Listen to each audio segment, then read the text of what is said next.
एग्रीश India में आप सभी छात्राओं का स्वागत है। आज हम लेके आए हैं renewable energy and green technology, जो बीएससी एग्रीकल्चर फोर्थ सेमेस्टर का सब्जेक्ट है। तो इसके आज हम सॉल्व करेंगे 75 क्वेश्चन जो आपकी परीक्षा में महत्वपूर्ण साबित होंगे। तो चलते हैं हम आज की श्रृंखला की तरफ और देखते हैं हम अपना पहला प्रश्न।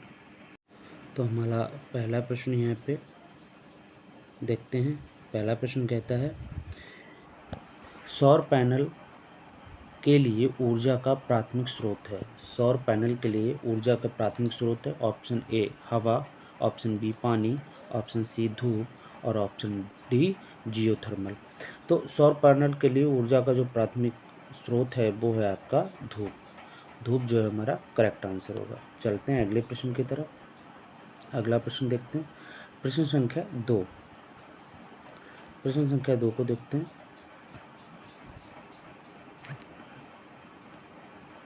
प्रश्न संख्या 2 को देखते हैं। निम्नलिखित में से कौन सा जैव ईंधन वानस्पतिक तेलों पशु वसा से प्राप्त होता है। जैविक ईंधन की बात की जाती है किससे? वानस्पतिक तेलों और पशु वसा से प्राप्त होती है। तो इसको ऑप्शन को देखते हैं। Option A bio alcohol, option B biodiesel, option C biogas और ऑप्शन डी बायो ऑयल। तो जो वानस्पतिक तेलों और पशु की वसा से जो प्राप्त होता है वो होगा हमारा ऑप्शन बी बायोडीजल। तो इसका हो जाएगा आंसर बी बायोडीजल, जो है वो पशु वसा और वानस्पतिक तेलों से प्राप्त होता है। चलते हैं अगले प्रश्न की तरफ। प्रश्न संख्या 3 को देखते हैं। निम्नलिखित में से कौन सा जैव ईंधन कार्बोहाइड्रेट के किण्वन के द्वारा निर्मित होता है। फर्मेंटेशन के द्वारा कौन सा जो है जैव ईंधन जो है वो निर्मित होता है। तो इसका ऑप्शन देखते हैं। Option A bio alcohol, option B biodiesel, option C biogas और ऑप्शन डी बायो ऑयल। तो जो प्रश्न संख्या 3 का है, 3 का जो होगा हमारा बायो एल्कोहल होगा। तो जैव ईंधन जो कार्बोहाइड्रेट के किण्वन से बनता है। चलते हैं अगले प्रश्न की तरफ। प्रश्न संख्या 4 को देखते हैं। प्रश्न संख्या 4 कहता है, निम्नलिखित में से कौन नवीकरणीय ऊर्जा स्रोत कार्बनिक पदार्थों से प्राप्त किया जाता है। तो नवीकरणीय ऊर्जा का जो स्रोत है वो कार्बनिक पदार्थ से प्राप्त किया जाता है। उसको देखते हैं। ऑप्शन ए कोयला, ऑप्शन ए कोयला, ऑप्शन बी प्राकृतिक गैस, ऑप्शन सी बायोगैस और ऑप्शन डी पेट्रोलियम। तो नवीकरणीय जो ऊर्जा का जो स्रोत है जो कार्बनिक पदार्थ से प्राप्त होता है, तो इसका ऑप्शन हो जाएगा हमारा ऑप्शन सी बायोगैस, जो है वो हमारा ऑप्शन करेक्ट होगा। चलते हैं अगले प्रश्न की तरफ। सूर्य के कोर में उत्पन्न ऊर्जा का कारण है। सूर्य के कोर से जो उत्पन्न ऊर्जा होती है उसका क्या कारण है। ऑप्शन ए विखंडन प्रक्रिया, ऑप्शन बी संलयन प्रक्रिया, ऑप्शन सी प्रवाहकत्व और ऑप्शन डी विकिरण। तो जो सूर्य कोर में उत्पन्न ऊर्जा का कारण होता है वो होता है आपका ऑप्शन बी संलयन प्रतिक्रिया। संलयन प्रतिक्रिया के कारण जो है तो सूर्य के कोर से ऊर्जा उत्पन्न होती है। चलते हैं अगले प्रश्न की तरफ।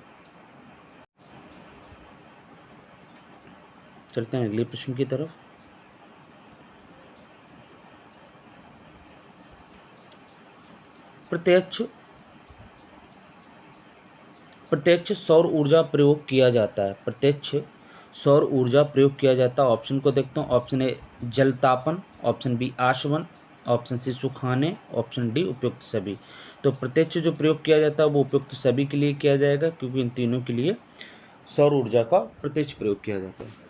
चलते हैं अगले प्रश्न की तरफ। प्रश्न संख्या 7 को देखते हैं। बॉक्स तरह का सौर कुकर में बॉक्स ढका होता है। बॉक्स तरह का जो सौर कुकर है उसमें सौर कुकर ढका होता है। देखते हैं। ऑप्शन ए एकल परत से, दोहरी परत से, त्रितल यानी जो तृतीय शीर्ष परत है उससे, इनमें से कोई नहीं। तो बॉक्स तरह का कुकर बॉक्स जो ढका रहता है वो ढका रहता है एकल शीर्ष परत से, शीशे की सिंगल परत से जो है वो ढका रहता है। तो 7 बॉक्स कुकर का इसका रहेगा आपका दोहरे शीर्ष परत से जो है वो ढका रहता है। तो 7वें का जो हमारा ऑप्शन जाएगा बी जाएगा। 7वें का जो ऑप्शन हो जाएगा वो हमारा बी ऑप्शन हो जाएगा, दोहरे शीर्ष परत से। बॉक्स तरह का सौर कुकर बॉक्स से ढका रहता है, किससे? दोहरे शीर्ष परत से, डबल शीशे की लेयर से ढका रहता है। चलते हैं अगले प्रश्न की तरफ। प्रश्न संख्या 8 को देखते हैं। सोलर वाटर हीटर का कार्य, वाटर हीटर का कार्य निम्नलिखित से किस तकनीक पे आधारित है? जो वाटर हीटर है वो किस तकनीक पे आधारित है? ऑप्शन ए सौर फोटो वोल्टिक प्रौद्योगिकी, ऑप्शन बी सौर तापीय प्रौद्योगिकी, ऑप्शन सी सौर सेल प्रौद्योगिकी, उपयुक्त सभी। तो जो 8वें का जो हमारा ऑप्शन होगा वो होगा हमारा बी, सौर तापीय प्रौद्योगिकी जो तकनीक है उसके द्वारा ये कार्य करता है। चलते हैं अगले प्रश्न की तरफ। प्रश्न संख्या 9, गांव में ऊर्जा का सामान्य स्रोत है। गांव में ऊर्जा का सामान्य स्रोत है। ऑप्शन है विद्युत, ऑप्शन बी कोयला, ऑप्शन सी सूर्य और ऑप्शन डी गोबर की लकड़ी। तो गांव में जो ऊर्जा का स्रोत है वो है हमारा लकड़ी और गोबर। तो 9 का जो ऑप्शन हो जाएगा वो डी हो जाएगा। चलते हैं अगले प्रश्न की तरफ। अगला प्रश्न है सौर स्थिरांक का एसआई मात्रक होता है। सौर स्थिरांक का एसआई मात्रक होता है। तो एसआई मात्रक होता है क्या है? वो होता है इंटरनेशनल सिस्टम। इंटरनेशनल सिस्टम इसको कहा जाता है एसआई मात्रक।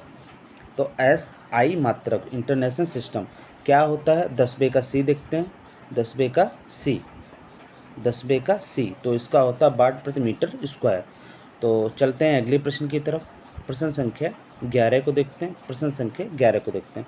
तो देखिए ये जो सारे क्वेश्चन मैं फास्ट करा रहा हूँ क्योंकि समय बचा नहीं है, तो ज़्यादा एक्सप्लेनेशन नहीं करेंगे, बस आप क्वेश्चन को पढ़िएगा और उसका जो आंसर है उसको आप लोग लिखते रहिएगा।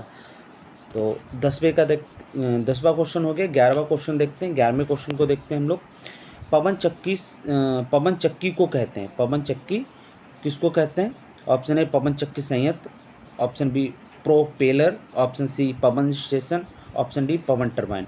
पवन चक्की को कहते हैं तो इसको कहते हैं ऑप्शन डी हो जाएगा पवन टरबाइन।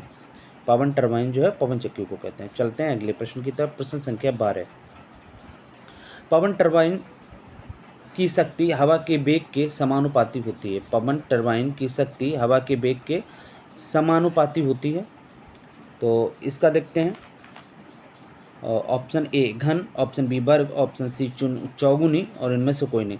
तो पवन टरबाइन की शक्ति हवा के वेग के समानुपाती किसमें? घन के अकॉर्डिंग होती है, क्यूब में होती है। तो क्यूब में होती है। चलते हैं अगले प्रश्न की तरफ। प्रश्न संख्या 14, प्रश्न संख्या 14 को देखते हैं। ऑक्सीजन अपर्याप्त आपूर्ति में लकड़ी को जलाने से कौन सी गैस उत्पन्न होती है? ऑक्सीजन की अपर्याप्त आपूर्ति में लकड़ी को जलाने से कौन सी गैस उत्पन्न होती है? जहाँ ऑक्सीजन पूरी मात्रा में उपलब्ध नहीं हो वहाँ लकड़ी को जलाने में कौन सी गैस जो है वो उत्पन्न होगी? Option A biogas, option A biogas, option B उत्पादक gas, option C carbon dioxide gas और ऑप्शन डी जलीय गैस। तो जब ऑक्सीजन की आपूर्ति जो अपर्याप्त आपूर्ति है और अगर वहाँ पे हम लोग लकड़ी को जलाते हैं तो उसमें जो उत्पन्न होगी वो कार्बन डाइऑक्साइड गैस उत्पन्न होती है। चलते हैं अगले प्रश्न की तरफ। प्रश्न संख्या 15 को देखते हैं। ऊंचाई में वृद्धि के साथ हवा की गति, यदि ऊंचाई हम बढ़ते हैं, ऊंचाई की तरफ जाते हैं तो हवा की गति क्या हो जाती है? ऑप्शन ए बढ़ेगी, ऑप्शन बी घटेगी, ऑप्शन सी वैसे ही रहेगी, ऑप्शन डी इनमें से कोई नहीं। तो जब ऊंचाई बढ़ती है तो हवा की गति भी बढ़ती, तो ऑप्शन ए जो है हमारा करेक्ट होगा। चलते हैं अगले प्रश्न की तरफ। प्रश्न संख्या 16, प्रश्न संख्या 16 को देखते हैं। KWH मात्रक है, KWH मात्रक है तो KWH होता है क्या है? ये KWH होता है किलोवाट आवर्स, किलोवाट आवर्स होता है। तो किलोवाट आवर्स किसका मात्रक है ये पूछा जा रहा है। तो देखते हैं। ऑप्शन ए विद्युत ऊर्जा का, ऑप्शन सी शक्ति का, ऑप्शन सी बल का और ऑप्शन डी प्रवाहकत्व का। तो जो है वो शक्ति का है, पावर का जो है वो मात्रक है। चलते हैं अगले प्रश्न की तरफ। बायोमास का सबसे आम घटक है, बायोमास का सबसे आम घटक है। Option A protein, option B मोटापा, ऑप्शन सी कार्बोहाइड्रेट, इनमें से कोई नहीं। तो बायोमास का जो आम घटक है, जो बायोमास का आम घटक है वो हो जाएगा आपका कार्बोहाइड्रेट। कार्बोहाइड्रेट है जो वो आम घटक है। चलते हैं अगले प्रश्न की तरफ। प्रश्न संख्या 18 को देखते हैं। प्रश्न संख्या 18 कहता है इनमें से कौन सा तेल भारत में अखाद्य है? यानी ऐसा तेल, इनमें से किसका तेल जो है वो खाया नहीं जाता, अखाद्य है। तो अखाद्य तेल के बारे में देखते हैं कौन सा अखाद्य तेल है। तो अखाद्य तेल को देखते हैं। तो option A rice bran, option C karanj seed, option C सरसों, ऑप्शन डी कपास। तो जो भारत में अखाद्य तेल है वो हो जाएगा करंज सीड ऑयल। करंज सीड ऑयल, करंज का जो सीड ऑयल है वो नहीं खाया जाता। चलते हैं अगले प्रश्न की तरफ। प्रश्न संख्या 19 को देखते हैं। प्रश्न संख्या 19 को देखते हैं। प्रश्न संख्या 19 को देखते हैं। प्रश्न संख्या 19 को एक बार पढ़ते हैं अच्छे से। सौर सेल सामान्यता उत्पन्न करता है। सौर सेल सामान्यता उत्पन्न करता है। क्या उत्पन्न करता है? Option A direct current, option B alternative current, option C दोनों, और ऑप्शन डी इनमें से कोई नहीं। तो जो सौर सेल जो उत्पन्न करता है वो करता है हमारा डायरेक्ट करंट। डायरेक्ट करंट सौर सेल जो है, सोलर का जो सेल होता है वो डायरेक्ट करंट को उत्पन्न करता है। चलिए अगले प्रश्न की तरफ। प्रश्न संख्या 20 को देखते हैं। सौर कुकर का कौन सा भाग ग्रीन हाउस प्रभाव के लिए जिम्मेदार है? सौर कुकर का कौन सा भाग ग्रीन हाउस प्रभाव के लिए जिम्मेदार है? ऑप्शन ए शीर्ष परत, ऑप्शन बी बॉक्स के अंदर काले रंग की परत, ऑप्शन सी दर्पण, और ऑप्शन डी सौर कुकर का बाहरी आवरण। तो सौर कुकर का जो ग्रीन हाउस प्रभाव के लिए जिम्मेदार होता है वो ऑप्शन ए होता है, शीर्ष परत जो है वो जिम्मेदार होती है। 20 का ऑप्शन ए। चलते हैं अगले प्रश्न की तरफ। प्रश्न संख्या 22 को देखते हैं। 22 कहता है बायोमास का गैसीकरण है। बायोमास का गैसीकरण है। तो बायोमास का जो गैसीकरण ऑप्शन देखते हैं। जैव रासायनिक रूपांतरण प्रक्रिया, ऑप्शन बी रासायनिक रूपांतरण प्रक्रिया, ऑप्शन सी थर्मोकेमिकल रूपांतरण प्रक्रिया, और ऑप्शन डी जैविक रूपांतरण प्रक्रिया। तो बायोमास का जो गैसीकरण है वो थर्मोकेमिकल रूपांतरण प्रक्रिया है। जो ऑप्शन है हमारा सी जो है वो राइट आंसर होगा। चलते हैं अगले प्रश्न की तरफ। प्रश्न संख्या 23 को देखते हैं। ताप का एसआई मात्रक है। ताप का एसआई मात्रक है। एसआई मात्रा हमने आपको बता दिया। एसआई को फुल फॉर्म क्या होती? एसआई की फुल फॉर्म होती है आपका इंटरनेशनल सिस्टम। तो एसआई, ताप का एसआई मात्रक क्या होगा? केल्विन, फ़ारेनहाइट, सेल्सियस, उपरोक्त सभी। तो ताप का एसआई मात्रक जो होगा ऑप्शन ए वो होगा केल्विन। केल्विन जो है वो ताप का एसआई मात्रक है। चलते हैं अगले प्रश्न की तरफ। प्रश्न संख्या 24 को देखते हैं।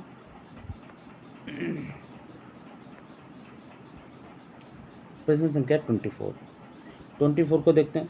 सौर तालाब में निम्नलिखित किस सामग्री का उपयोग किया जाता है? जो सौर तालाब होते हैं उनमें किसका उपयोग किया जाता है? ऑप्शन ए चीनी, ऑप्शन बी नमक, ऑप्शन सी नींबू, उपयुक्त सभी। तो सौर तालाब में जो प्रयोग किया जाता है वो नमक का प्रयोग किया जाता है। चलते हैं अगले प्रश्न की तरफ। प्रश्न संख्या 25 को देखते हैं। 25 क्या कहता है? निम्नलिखित में से कौन सा सौर कुकर सबसे अधिक कुशल और कम समय में खाना पकाता है?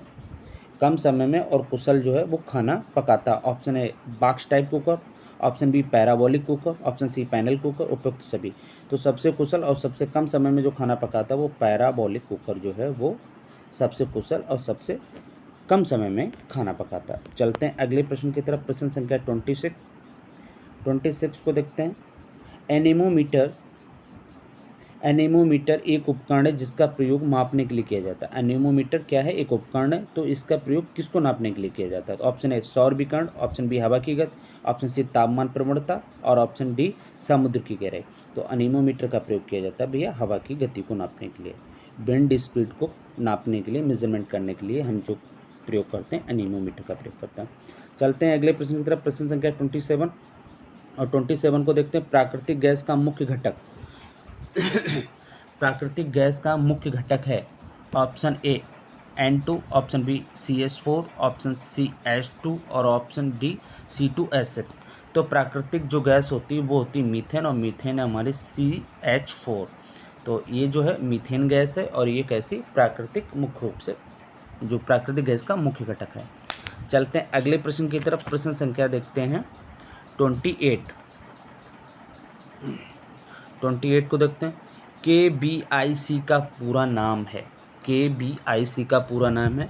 Option A Khadi village industries commission, यानी खादी ग्रामोद्योग आयोग, option B Krishi village industries commission, option C Khadi village industries council, और ऑप्शन डी इनमें से कोई नहीं। तो जो KBIC का पूरा नाम है वो रहेगा आपका खादी विलेज इंडस्ट्रीज कमीशन, यानी खादी ग्रामोद्योग आयोग जो है वो KBIC का पूरा नाम है। चलते हैं अगले प्रश्न की तरफ। प्रश्न संख्या 29 को देखते हैं। 29 कहता है बायोगैस में दहनीय गैस है। बायोगैस जो होती है उसमें कौन सी गैस है जो दहन है यानी जलती है? Methane, option B propane, option C CO2 carbon dioxide, option D hydrogen. तो बायोगैस में जो दहनशील है वो होती है आपकी मीथेन। ऑप्शन ए जो है वो आपका करेक्ट आंसर होगा। चलते हैं अगले प्रश्न की तरफ। प्रश्न संख्या 30 को देखते हैं। प्रश्न संख्या 30, निम्नलिखित में से कौन सा विंड मिल का एक प्रकार नहीं है? ये विंड मिल दी गई है, इनमें से कौन सी ऐसी है जो एक विंड मिल का प्रकार नहीं है? Option A multi blade, option B cell, option C cell और ऑप्शन डी प्रोपेलर। तो जो विंड मिल का एक प्रकार नहीं है वो नहीं है हमारा आपका शेल नहीं है, सेल नहीं है। ये शेल जो है वो होता है, वो शेल नहीं है। चलते हैं अगले प्रश्न की तरफ।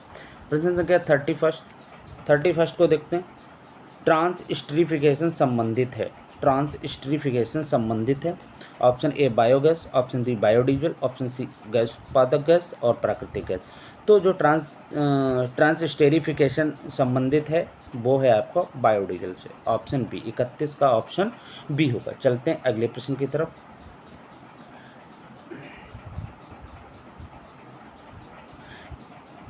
अगला प्रश्न है, निम्नलिखित में किस प्रकार के बायोगैस प्लांट में निरंतर दाब पर गैस मुक्त होती है? किस प्रकार का प्लांट होना चाहिए जिसमें निरंतर दबाव पर गैस मुक्त होती है? Option A KBIC, option B Deenbandhu, Janata प्रकार, इनमें से कोई नहीं। तो 32 का ऑप्शन हो जाएगा इनमें से कोई नहीं, क्योंकि जो निरंतर गैस दाब पर जो गैस मुक्त होती रहती है वो होती रहती है वो होती रहती है फिक्स्ड डोम बायो प्लांट। वो फिक्स्ड डोम बायो प्लांट जो होता है उससे निरंतर गैस जो है दबाव पर मुक्त होती रहती है। तो हमारा 32 का ऑप्शन डी हो जाएगा। चलते हैं अगले प्रश्न की तरफ। प्रश्न संख्या 33 को देखते हैं। 33 को एक बार पढ़ते हैं अच्छे से। बायोमास से चारकोल प्राप्त करने की प्रक्रिया कहलाती है। बायोमास से चारकोल प्राप्त करने की प्रक्रिया कहलाती है। ऑप्शन ए विनाशकारी आशवन, ऑप्शन बी आंशिक आशवन, ऑप्शन सी ब्रिकेटिंग और ऑप्शन डी इनमें से कोई नहीं। तो बायोमास से चारकोल प्राप्त करने की जो प्रक्रिया कहलाती है वो आंशिक आशवन कहलाती है। 33 का ऑप्शन बी होगा। चलते हैं अगले प्रश्न की तरफ। अगला प्रश्न कहता है 34, LPG का मुख्य घटक है। LPG का मुख्य घटक है। तो LPG की फुल फॉर्म होती है लिक्विड पेट्रोलियम गैस। LPG की फुल फॉर्म होती है लिक्विड पेट्रोलियम गैस। और लिक्विड पेट्रोलियम गैस का मुख्य घटक क्या है इनमें से हमको देखना। Option A butane, option B methane, option C hydrogen, option D ethane. तो LPG का मुख्य घटक जो होता है वो होता है आपका ऑप्शन ए ब्यूटेन। हमारा ऑप्शन ए जो है वो करेक्ट होगा। चलते हैं अगले प्रश्न की तरफ। प्रश्न संख्या 35 को देखते हैं। 35 होता है सौर पैनल से सौर सेल को जोड़ने के लिए प्रयुक्त सामग्री है। सौर पैनल में जो सौर सेल जोड़े जाते हैं तो उन्हें जोड़ने के लिए किस सामग्री का प्रयोग करते हैं? Option A silicon, option B silver, option C aluminium और ऑप्शन डी कॉपर। तो जो सौर सेल में सौर पैनल जोड़ने की जो सामग्री होती है वो होती है सिल्वर। सिल्वर जो होती है जिसको हम लोग चांदी कहते हैं, चांदी। तो उससे ये जोड़ने के लिए प्रयुक्त किया जाता है। चलते हैं अगले प्रश्न की तरफ। प्रश्न संख्या 36 को देखते हैं। बायोगैस में किसके निशान नहीं होते हैं? बायोगैस में किसके निशान नहीं होते हैं? Option A hydrogen, option B hydrogen sulphide, option C nitrogen और ऑप्शन डी आर्गन। तो बायोगैस में किसके निशान नहीं होते हैं? वो भैया होंगे हाइड्रोजन सल्फाइड के निशान नहीं होते हैं। चलते हैं अगले प्रश्न की तरफ। प्रश्न संख्या 37 को देखते हैं। सौर तालाब खरे पानी का एक पिंड है। सौर तालाब खरे पानी का एक पिंड है जिसमें नमक की सघनता होती है। जिसमें नमक की सघनता कैसी होती है? ऊपरी सतह से चढ़कर नीचे की सतह तक, ऊपरी सतह से घटकर नीचे की सतह तक। ऑप्शन सी पूरे पिंड में एक समान रहता है, इनमें से कोई नहीं। तो जो सौर तालाब खारे पानी का पिंड होता है उसमें नमक की जो सघनता होती ऊपरी सतह से बढ़कर नीचे की सतह तक जो होता है। तो ऑप्शन ए जो है वो हमारा करेक्ट आंसर होगा। चलते हैं अगले प्रश्न की तरफ। प्रश्न संख्या 38 को देखते हैं। 38 कहता है बैटरी की भंडारण क्षमता को व्यक्त किया जाता है। जो बैटरी की भंडारण क्षमता होती है, स्टोरेज कैपेसिटी होती है, उसको किस में व्यक्त किया जाता है? Option A watt, option B ampere, option C volt और ऑप्शन डी एम्पियर आवर। तो उसको भैया यही आंसर है आपका ऑप्शन डी एम्पियर आवर में क्षमता में को व्यक्त किया जाता है। चलते हैं अगले प्रश्न की तरफ। प्रश्न संख्या 39 कहता है इरेडा का पूरा नाम है। इरेडा का पूरा नाम। Option Indian renewable energy development agency, option B Indian rural energy development agency, option C Indian renewable energy development association और ऑप्शन डी इनमें से कोई नहीं। तो इरेडा का जो पूरा नाम है वो है ऑप्शन ए Indian renewable energy development agency. ये जो है हमारा 39 का ऑप्शन ए है वो जो है करेक्ट है। चलते हैं अगले प्रश्न की तरफ। प्रश्न संख्या 40 को देखते हैं। राष्ट्रीय सौर ऊर्जा संस्थान कहाँ स्थित है? राष्ट्रीय सौर ऊर्जा संस्थान कहाँ स्थित है? Option A Haryana, option B Punjab, option C Gujarat और ऑप्शन डी राजस्थान। तो सौर ऊर्जा और नेशनल राष्ट्रीय सौर ऊर्जा संस्थान वो है हमारा हरियाणा में स्थित है। चलते हैं अगले प्रश्न की तरफ। प्रश्न संख्या 41। ऊर्जा को परिभाषित किया जा सकता है। ऊर्जा को परिभाषित किया जा सकता है कैसे? ऑप्शन ए कार्य करने की क्षमता, ऑप्शन बी वजन और त्वरण का उत्पाद, ऑप्शन सी कार्य करने की दर, ऑप्शन डी बल और वेग का उत्पाद। तो ऊर्जा को परिभाषित कैसे करेंगे? कार्य करने की क्षमता से। कार्य करने की क्षमता से ऊर्जा को परिभाषित करेंगे। चलते हैं अगले प्रश्न की तरफ। प्रश्न संख्या 42 कहता है सौर ताला में निहित है। सौर ताला में निहित है। ऑप्शन ए 1 परत, ऑप्शन बी 2 परत, ऑप्शन सी 3 परत और ऑप्शन डी 4 परत। तो इसका होगा ऑप्शन हमारा 3 परत। सौर ताला में निहित है वो है आपका 3 परत। चलते हैं अगले प्रश्न की तरफ। प्रश्न संख्या 43 को देखते हैं। सौर तालाब का उपयोग किस भंडारण के लिए किया जाता है? सौर तालाब का जो उपयोग है वो किस के भंडारण के लिए किया जाता है? ऑप्शन ए गुप्त ऊष्मा, ऑप्शन बी सेंसिबल ऊष्मा, ऑप्शन डी फील्ड ऊष्मा, नॉन ऑफ दीज यानी कि कोई नहीं। तो जो सौर तालाब का उपयोग किया जाता है वो सेंसिबल ऊष्मा को भंडारण करने के लिए किया जाता है। तो 43 का जो ऑप्शन बी है वो करेक्ट आंसर है। चलते हैं अगले प्रश्न की तरफ। प्रश्न संख्या 44 को देखते हैं एक बार। सोलर वाटर हीटर में गर्म पानी रहता है। सोलर वाटर हीटर में गर्म पानी रहता है, किस लिए रहता है या कहाँ पे रहता है? ऑप्शन ए इंसुलेटेड टैंक के नीचे, ऑप्शन बी इंसुलेटेड टैंक की ऊपरी सतह पर, ऑप्शन सी इंसुलेटेड टैंक के मध्य और ऑप्शन डी इनमें से कोई नहीं। तो सोलर वाटर हीटर जो में गर्म पानी रहता है वो ऑप्शन ए इंसुलेटेड टैंक के नीचे रहता है। 44 का ऑप्शन ए जो है वो हमारा करेक्ट आंसर होगा। चलते हैं अगले प्रश्न की तरफ। अगला प्रश्न है 45 को देखते हैं। 45 कहता है उत्पादक गैस प्राप्त होती है। उत्पादक गैस जो है वो प्राप्त होती है। ऑप्शन ए लाल गर्म कोक से हवा गुजारने पर, ऑप्शन बी नेफ्ता की थर्मल क्रैकिंग से, ऑप्शन सी लाल गर्म कोक के माध्यम से भाप पास करने पर और ऑप्शन डी लाल गर्म कोक के माध्यम से हवा और गुजारने पर। तो भैया इसका ऑप्शन सी जो है, क्योंकि इसमें लाल गर्म जो कोक के मध्य से भाप को पास करते हैं तो उत्पादक गैस जो हमको प्राप्त होती है। चलते हैं अगले प्रश्न की तरफ। प्रश्न संख्या 46। किस प्रकार का दर्पण लगाकर सोलर कुकर की दक्षता को बढ़ाया जा सकता है? सोलर कुकर जो उसकी अगर और इफिशिएंसी आप बढ़ाना चाहते हो तो किस प्रकार का दर्पण लगाना चाहिए? ऑप्शन ए सादा दर्पण, ऑप्शन बी उत्तल दर्पण, ऑप्शन सी अवतल दर्पण, ऑप्शन डी अवतल लेंस। तो लेंस तो होगा नहीं, सादा दर्पण इसको मतलब नहीं होगा। उत्तल और अवतल में बचा तो हमारा ऑप्शन जो है ऑप्शन सी होगा। अवतल दर्पण जो है वो हमारा करेक्ट आंसर होगा। 46 का ऑप्शन सी। चलते हैं अगले प्रश्न की तरफ। प्रश्न संख्या 47 को देखते हैं। किस देश को हवाओं का देश का टैग दिया गया? यानी किस देश को हवाओं का देश कहते हैं या किस देश को हवाओं के देश का टैग प्रदान करते हैं? Option A Italy, option B Spain और ऑप्शन सी ऑस्ट्रिया और ऑप्शन डी डेनमार्क। तो इसमें ऑप्शन डी जो हमारा डेनमार्क है करेक्ट आंसर है। इसको हवाओं के देश का टैग या हवाओं का देश कहा जाता है। चलते हैं अगले प्रश्न की तरफ। प्रश्न संख्या 48 को देखते हैं। सौर सेल आमतौर पर क्या प्रयोग करके बनाए जाते हैं? सौर सेल जो है आमतौर पर किसके प्रयोग से बनाए जाते हैं, किसके द्वारा बनाए जाते हैं? ऑप्शन ये कहना चाहता है किसके द्वारा बनाए जाते हैं। ऑप्शन ए चालक, ऑप्शन बी रोधक, ऑप्शन सी अर्धचालक और option B none of these इनमें से कोई नहीं। तो जो बनाए जाते हैं वो अर्धचालक के प्रयोग से बनाए जाते हैं। चलते हैं अगले प्रश्न की तरफ। प्रश्न संख्या 49 को देखते हैं।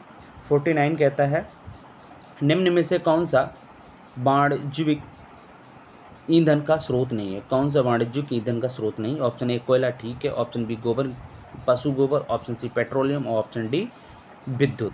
तो भैया आप 49 का देख लीजिएगा, इसमें जो आपका पशु गोबर है वो वाणिज्यिक ईंधन का स्रोत नहीं है। चलते हैं अगले प्रश्न की तरफ। अगला प्रश्न है 50 को देखते हैं। भारत में बायोगैस प्रौद्योगिकी किसके द्वारा शुरू किया गया था? भारत में जो है बायोगैस टेक्नोलॉजी है किसके द्वारा शुरू किया गया था, किस इंस्टीट्यूशन के द्वारा शुरू किया गया था?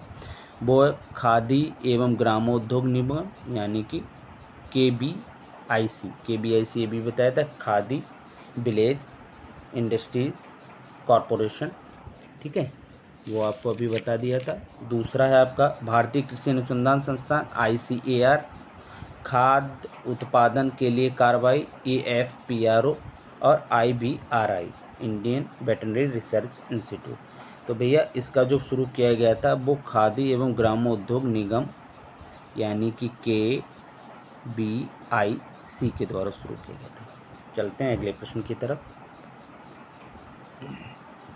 प्रश्न संख्या 51 को देखते हैं। 51 जो है, आमतौर पर एक सिलिकॉन और सेल उत्पन्न करता है। आमतौर पर एक सिलिकॉन सौर सेल उत्पन्न करता है कितना, क्या उत्पन्न करता है? Option A 0.1 volt, option B 0.6 volt, option C 1.2 volt और ऑप्शन डी 1.8 वोल्ट।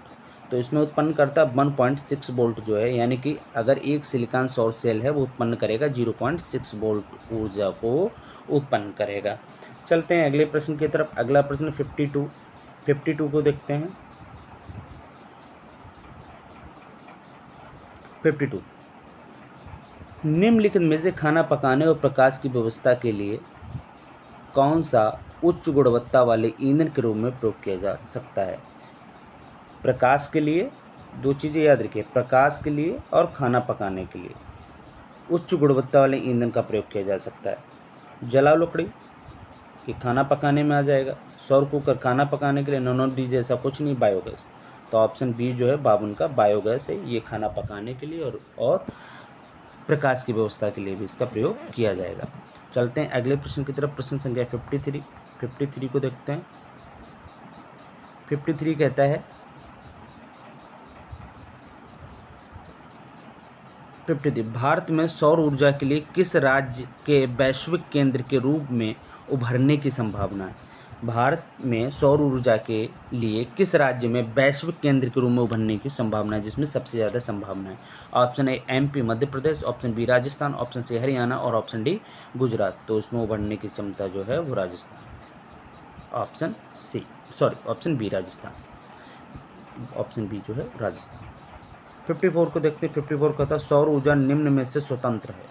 सौर ऊर्जा निम्न से स्वतंत्र है। सौर ऊर्जा जो है वो निम्न से स्वतंत्र है। ऑप्शन ए समतल प्लेट संग्राहक, ऑप्शन बी संकेंद्रिक संग्राहक, ऑप्शन सी परिवहन की समस्या और ऑप्शन डी प्राकृतिक संसाधन। तो भैया इस परिवहन की समस्या से स्वतंत्र है। चलते हैं अगले प्रश्न की तरफ। प्रश्न संख्या 55 को देखते हैं। सूर्य नियतांक की मात्रा लगभग है। सूर्य नियतांक की मात्रा लगभग है। ऑप्शन ए 1.4 किलो जूल प्रति मिनट, ऑप्शन बी 1.4 किलोवाट प्रति घंटा प्रति मीटर, ऑप्शन सी 1.4 किलोवाट प्रति वर्ग मीटर और ऑप्शन डी 1.4 किलोवाट प्रति मिनट। तो इसका जो ऑप्शन हो जाएगा हमारा सी हो जाएगा 1.4 किलोवाट प्रति वर्ग मीटर, KB प्रति वर्ग मीटर। चलते हैं अगले प्रश्न की तरफ। अगला प्रश्न 56 को देखते हैं। जैविक गैस स्लैरी का घनत्व होता है। जैविक गैस स्लैरी का घनत्व होता है ऑप्शन ए 1080 किलोग्राम प्रति मीटर क्यूब, ऑप्शन बी 1080 ग्राम प्रति मीटर क्यूब और ऑप्शन सी 500 किलोग्राम प्रति मीटर क्यूब और ऑप्शन डी 500 ग्राम प्रति मीटर क्यूब। तो जैविक गैस स्लैरी का जो घनत्व होता है वो होता है ऑप्शन बी 1080 ग्राम प्रति मीटर क्यूब। ये हमारा ऑप्शन करेक्ट होगा। चलते हैं अगले प्रश्न की तरफ। अगला प्रश्न है 57। जनता टाइप जैविक संयंत्र, कौन सा संयंत्र? जनता टाइप गैस संयंत्र का आकार सीमित है। तो जो जनता टाइप गैस संयंत्र होता उसका आकार कितना होता? ऑप्शन ए 8 घन मीटर, ऑप्शन बी 10 घन मीटर, ऑप्शन सी 12 घन मीटर, ऑप्शन डी 15 घन मीटर। तो जंतर टाइप गैस संयंत्र का जो आकार होता है वो 15 घन मीटर होता है। ऑप्शन डी जो है वो हमारा करेक्ट होगा। चलते हैं अगले प्रश्न की तरफ। अगला प्रश्न 58 है, निम्न में से कौन सा एक द्वितीयक ईंधन है? निम्न में से कौन सा एक द्वितीयक ईंधन है? ऑप्शन ए कोल मतलब कोयला, ऑप्शन बी वुड यानी कि लकड़ी, ऑप्शन सी नेचुरल गैस प्राकृतिक गैस, और ऑप्शन डी डीजल। तो डी जो है ये कौन सा द्वितीयक ईंधन है? चलते हैं अगले प्रश्न की तरफ। प्रश्न संख्या 59, प्राकृतिक संसाधनों से सीधे ऊर्जा प्राप्त करने को कहते हैं। प्राकृतिक संसाधनों से सीधे ऊर्जा प्राप्त करने को कहते हैं, क्या कहते हैं? ऑप्शन ए द्वितीयक ऊर्जा, ऑप्शन बी प्राथमिक ऊर्जा, ऑप्शन सी विद्युत ऊर्जा, ऑप्शन डी स्थितिज ऊर्जा। तो प्राकृतिक संसाधनों से सीधे ऊर्जा प्राप्त करने को द्वितीयक ऊर्जा सेकेंडरी एनर्जी कहते हैं। चलते हैं अगले प्रश्न की तरफ। प्रश्न संख्या 60, पानी उठाने के लिए पवन चक्की उपयुक्त है। पानी उठाने के लिए पवन चक्की उपयुक्त है, तो कौन सी पवन चक्की? ऑप्शन ए एकल ब्लेड प्रकार, ऑप्शन बी 2 ब्लेड प्रकार, ऑप्शन सी 3 ब्लेड प्रकार, बहुब्लेड प्रकार, और चौथा बहुब्लेड प्रकार। तो मल्टी ब्लेड टाइप का जो है वो पवन चक्की उपयुक्त है। चलते हैं अगले प्रश्न की तरफ। अगला प्रश्न है 61 को देखते हैं। 61 कहता है पवन चक्की में प्रयोग किया जाने वाला पंप है। पवन चक्की में प्रयोग किया जाने वाला पंप है, तो प्रत्यागामी प्रकार का, ऑप्शन बी परिभ्रामी रोटरी प्रकार का, ऑप्शन सी डायाफ्राम प्रकार का, ऑप्शन डी उपयुक्त सभी। तो भैया जो पवन चक्की में प्रयोग किया जाने वाला पंप है वो प्रत्यागामी प्रकार का पंप होता है। ऑप्शन ए 61 का ऑप्शन ए। चलते हैं अगले प्रश्न की तरफ। प्रश्न संख्या 62 को देखते हैं। निम्नलिखित प्रकारों में जैविक गैस संयंत्रों से किसमें डाइजेस्टर टंकी तथा गैस होल्डर एक एकत्रित इकाई के रूप में होते हैं? तो किस प्रकार का गैस संयंत्र होता है जिसमें डाइजेस्टर टंकी और गैस होल्डर एक एकत्रित रूप की इकाई में होते हैं? तो option A floating dome type, option A floating dome type, option दो fixed dome type, option C A और बी दोनों, और ऑप्शन डी इनमें से कोई नहीं। तो जो डाइजेस्टर टंकी और गैस होल्डर एकत्रित रूम में होते हैं वो किस प्रकार से संयंत्र होता है? वो होता है ऑप्शन बी आपका फिक्स्ड डोम टाइप। कौन सा होता है? वो होता है fixed dome type. Option B जो है हमारा वो करेक्ट आंसर है। चलते हैं अगले प्रश्न की तरफ। प्रश्न संख्या 63 को देखते हैं। प्राकृतिक गैस की गैस ऊष्मीय मान की सीमा होती है। प्राकृतिक गैस की ऊष्मीय मान की जो सीमा है वो क्या होती है? देखते हैं। ऑप्शन ए 10 से 15 किलो जूल प्रति किलोग्राम, ऑप्शन बी 20 से 30 किलोग्राम जूल प्रति किलोग्राम, ऑप्शन सी 33 से 50 किलो जूल प्रति किलोग्राम यानी किलोग्राम, और ऑप्शन डी 50 से 70 किलो जूल प्रति किग्रा। तो ऑप्शन जो है वो हमारा सी जो है वो हमारा करेक्ट होगा, यानी 33 से 50 किलो जूल प्रति किलोग्राम इसका ऑप्शन करेक्ट है। तो 63 का ऑप्शन नंबर सी जो है वो हमारा करेक्ट होगा। चलते हैं अगले प्रश्न की तरफ। प्रश्न संख्या 65 को देखते हैं। सौर सेल के समूह को कहते हैं, सौर सेल के समूह को कहते हैं। Option A panel, option B module, option C सारणी, ऑप्शन डी कैडमियम। तो सौर सेल के समूह को जहाँ पर कई सौर सेल लगाए जाते हैं, पैनल लगाए जाते हैं, तो वो क्या होता है? पैनल होते हैं। सौर सेल के समूह को क्या कहेंगे? पैनल कहेंगे। चलते हैं अगले प्रश्न की तरफ। प्रश्न संख्या 66 को देखते हैं। सोलर कुकर में हो सकते हैं ऑप्शन ए केवल एक परावर्तक, ऑप्शन बी उद्यत 1 या 2 परावर्तक, ऑप्शन ई यहाँ पे सी होना चाहिए कम से कम 2 परावर्तक, उपयुक्त में से कोई नहीं। तो सोलर कुकर में हो सकते हैं, ये काटिए, सोलर कुकर में हो सकते हैं तो क्या हो सकते हैं? केवल एक परावर्तक हो सकते हैं, केवल एक परावर्तक। ऑप्शन 66 का जो ए है वो हमारा करेक्ट आंसर है। चलते हैं अगले प्रश्न की तरफ। प्रश्न संख्या 67। नवीकरणीय ऊर्जा स्रोत अनिवार्य रूप से है, नवीकरणीय ऊर्जा स्रोत अनिवार्य रूप से ऑप्शन ए ऊर्जा का प्रवाह, ऑप्शन बी ऊर्जा का भंडारण, ऑप्शन सी ऊर्जा की गति, option D none of these.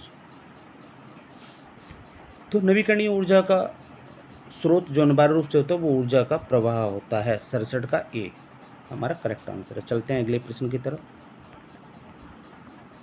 पाल प्रकार की पवन चक्की के ब्लेड सतह बनाए जा सकते हैं। पाल प्रकार की जो पवन चक्की उसके ब्लेड किस किस से बनाए जा सकते हैं देखते हैं। ऑप्शन ए कपड़ा से, ऑप्शन बी नायलॉन से, ऑप्शन सी प्लास्टिक से, ऑप्शन डी सभी से। तो भैया इससे किसी के भी बनाए जा सकते हैं। कपड़ा का भी प्रयोग कर लेंगे, नायलॉन का भी प्रयोग कर लेंगे और प्लास्टिक के भी बना सकते हैं। चलते हैं अगले प्रश्न की तरफ। प्रश्न संख्या 69।